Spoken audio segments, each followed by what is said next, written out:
incredible and also incredibly horrifying.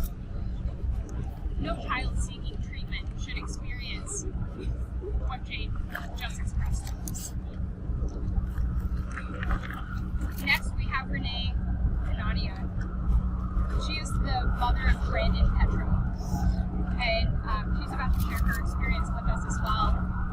This is very emotional, so again, I just ask everyone to be incredibly supportive.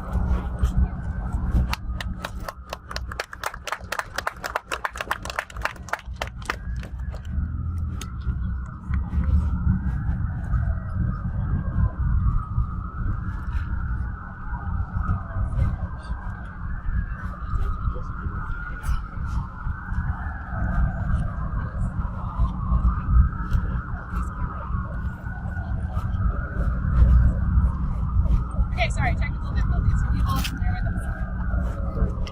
Producer. Good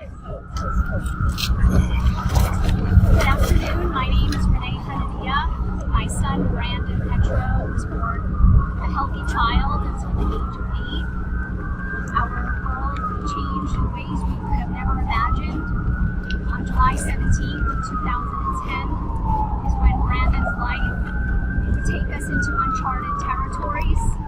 He started seizing uncontrollably and was diagnosed with a complex neurological condition that requires care and supervision 24 hours a day.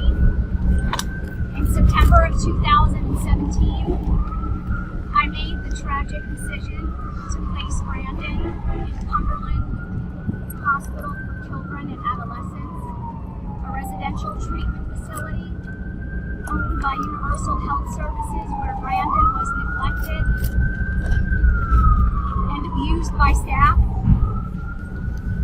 As I helped Branden settle into his room on his first day, he looked over to me and said, "Mom, don't leave me." Those would be the last words I would ever hear my son say. To this day, Branden is nonverbal and not the same young man he was. I was assured by Cumberland staff that my son would have the round-the-clock care that he required. I was told I should wait at least 2 weeks before visiting Branden to allow him to get acclimated to his new living arrangement. When I called just a few days later to check in on him, I was told that Branden fell. I knew something was wrong and went straight to Cumberland, unannounced, to check in on my son. I arrived to find Branden lethargic, lying in bed with a gash on his head, food in his mouth, and unable to stand. After complaining to Cumberland staff, I was told that my son would be moved to a different part of the facility where he would receive better care. When I returned to see Branden again just days later, I found him unresponsive, seizing with a fever, and unable to open his eyes. He was malnourished to the point of losing more than 10% of his body weight, all within 2 weeks of his arrival. His body was covered in bruises from head to toe. Given his injuries and inconsistent stories from Cumberland staff, it was clear to me that Branden had been the victim of medical neglect and physical abuse. Before Cumberland, Branden was alert and interactive. After just 2 weeks there, he no longer has the ability to communicate. I will live the rest of my life knowing that the last thing he said was, "Don't leave me." If Branden could speak again, I have no doubt that he would describe the medical neglect and physical abuse he suffered at Cumberland.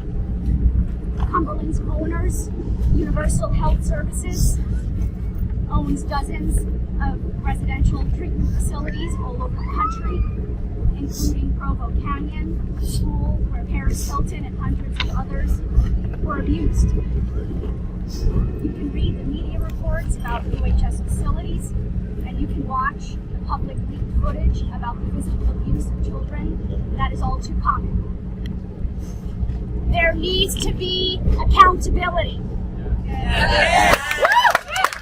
needs to be accountability. And for the last time, there needs to be accountability.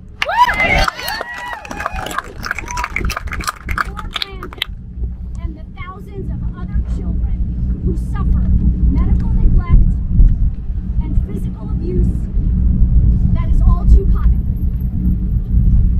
There needs to be greater protections for our children in institutional care settings. Our children deserve it. Branden deserves it. And our voices will never be silenced.